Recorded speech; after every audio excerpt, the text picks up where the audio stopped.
And welcome back to Sports Check on this Monday morning. It's the 30th day of August 2021.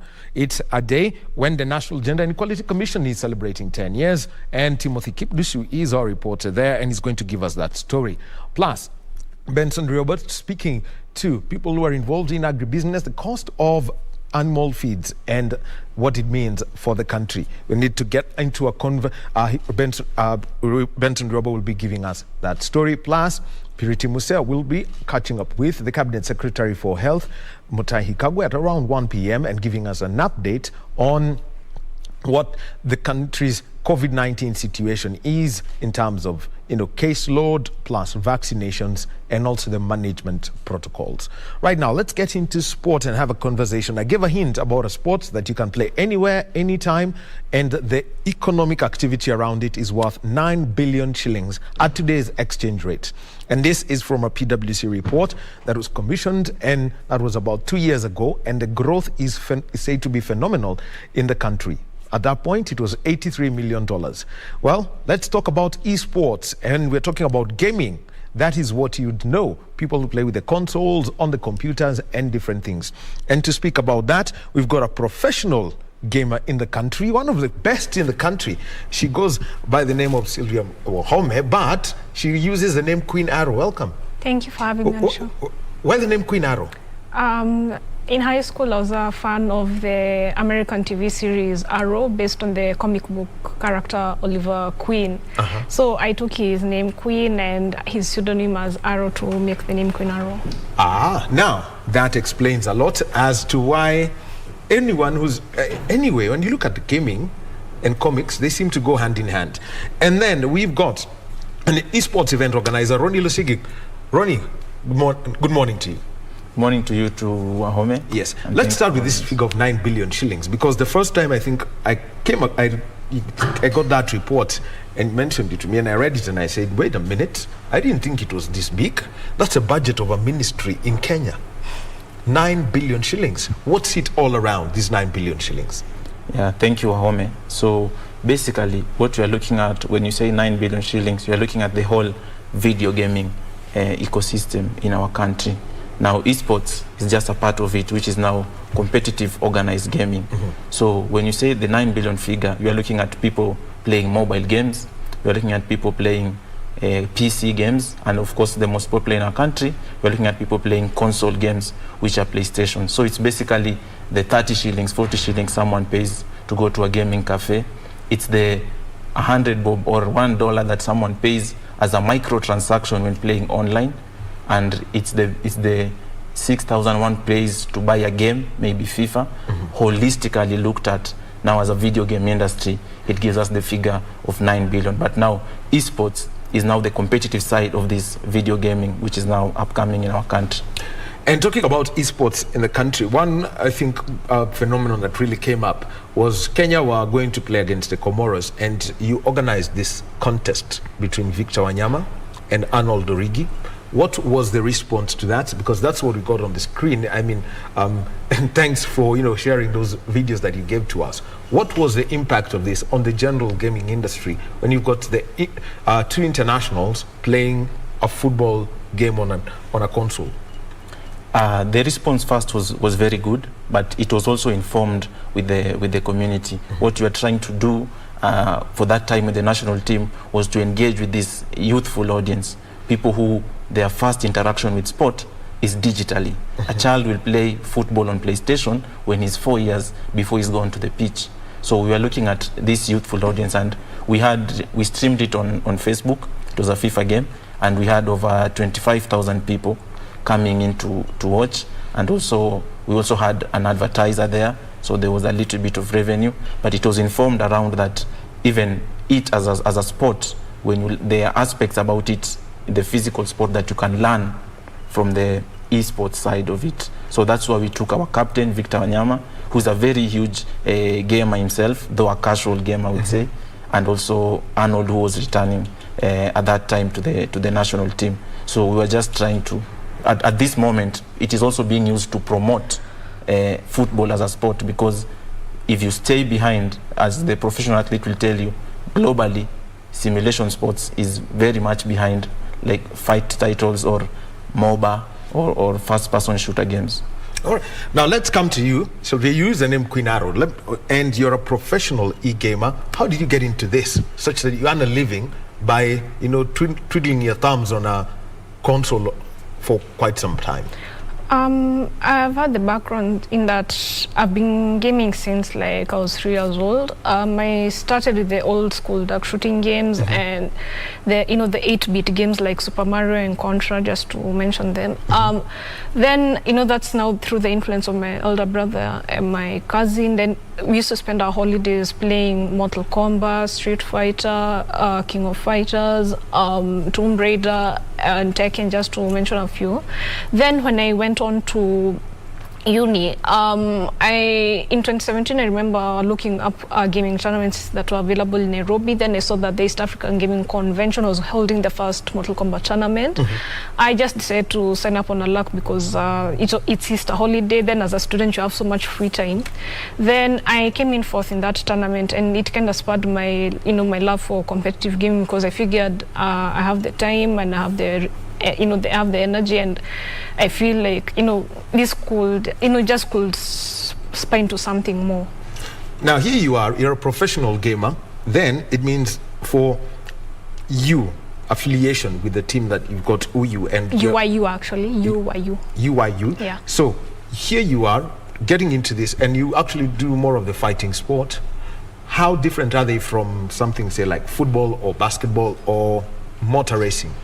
To be every game has its own mechanics. FIFA is much more different from fighting games, and I'm not clowning on FIFA. I know it's technical in its own terms, but Ronnie would be more informed to tell you more about the mechanics of that game. For games like Tekken, there's a lot of fundamental stuff that you have to learn to compete at the highest level, such as frame data, such as movement, such as punishment, and character knowledge, because the game has a roster of like over 40 characters that you have to at least know how to navigate the situations that you may be put in, and how not to react to some situations. Elimination match system like in wrestling, more or less.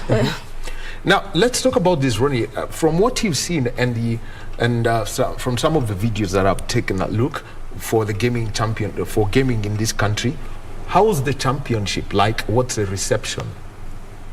For what I'd say, at the moment we have tournaments spread all over, so you can't per se claim to have a national tournament at the moment. So at the moment what we have, as my role is known as a TO, a tournament organizer, is that many people are organizing these games. It's the easiest form, or the basic unit is a video gaming cafe.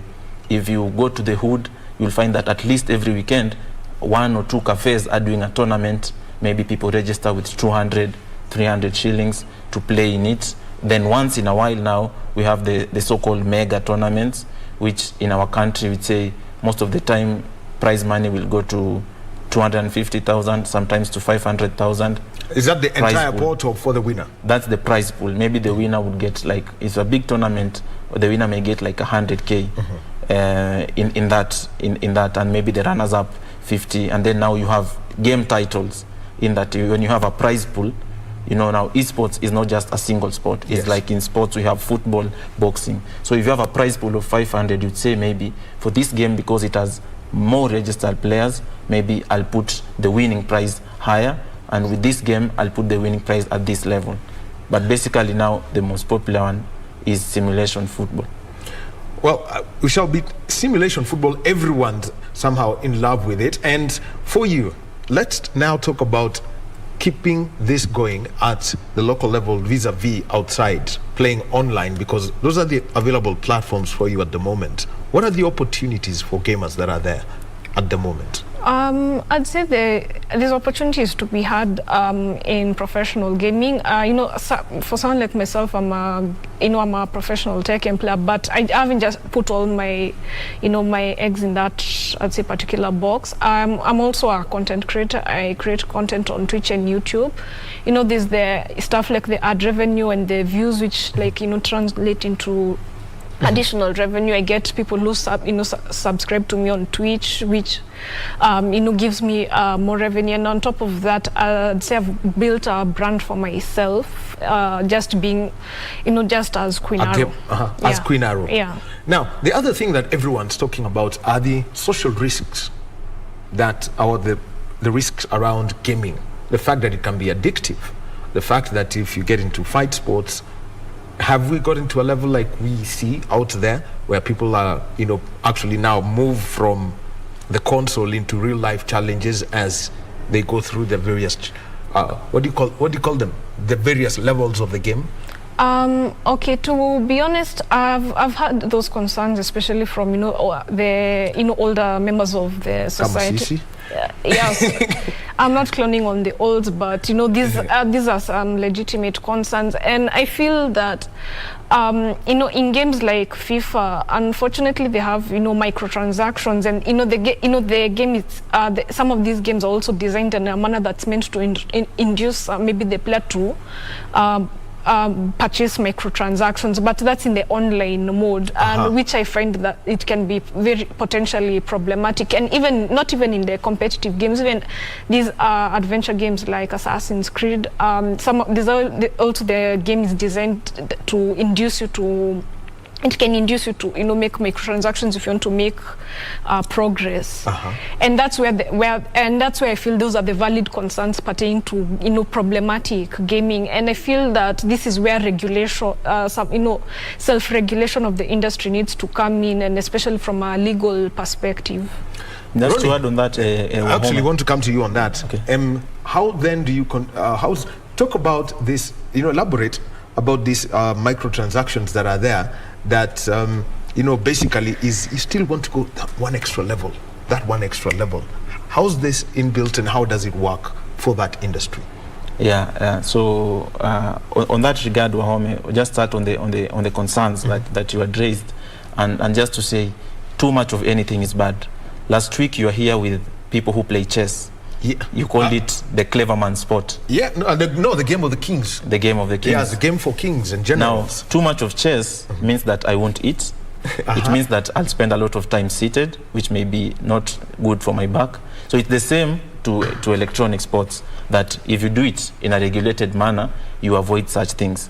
Now, on the addictive side, which is brought about by the microtransactions, you'll have to know that the biggest revenue earning for these video game publishers, the developers who make these games, are the microtransactions. That is what has made the industry grow so big. We moved from maybe your time in the Nintendo Switch, where it was a product. Now it's a service. You get? Now it's a service that it's no longer going to buy FIFA 20 and waiting for 12 months to go and buy FIFA 21. You now buy FIFA 20, and during the year when you play online, they are giving you options, maybe to sign a player when you're competing with other guys. So at times it now gets to a point where you must have a Visa card to do online transactions like in FIFA to make your teams. But most of the most popular games are actually free to play. So we have two angles of it. There's the free to play and there's the pay to win. Now pay to win is what has a lot of microtransactions. And is what I mentioned is problematic because a game like FIFA is marketed towards minors because on the cover of the box it's rated 7, meaning basically it's for everyone. Now the problem is the online mode of FIFA has what do you call it? It has the FUT, FIFA Ultimate Team, where you buy player packs. So now the only way you can, and these are randomized player packs. So let's say if I wanted to purchase someone like Cristiano Ronaldo or Lionel Messi, there's no guarantee that I'm actually going to get those players. So that's where the problem, that kind of feels... It becomes like a gamble. Yeah. Wow, quite interesting. Yes, we're speaking with Sylvia Wahome. She is a professional gamer known as Queen Arrow. Thank you for being with us this morning. Ronnie Lusigi is an event organizer. And quickly, your word, is there... the industry in Kenya, is it going up? I feel it's actually going up, to be honest. We're making the slow but gradual steps to, make actually esports a viable career. She's raised something about self-regulation. Are you going to work towards that? Basically, we have a body responsible for that. We have a federation in our country. It's still small. She's also part of an international federation, which are looking at these things as we go forward. But it's just the best way to regulate is to accept it. You can't regulate something you're not holding. accept it, hold it like a baby, and mold it. Aha. Thank you very much. Ronnie Lusigi is an event organizer for esports and a professional e-gamer. We've got Sylvia Wahome, aka Queen Arrow. Thank you very much for being with us this morning. This has been Sports Check. Well, I wind up now and I will be handing you over to Kurunzi ya Darubini. Our sign language interpreter this hour has been Lensa Odingo. Thank you for being with us. Have a good day.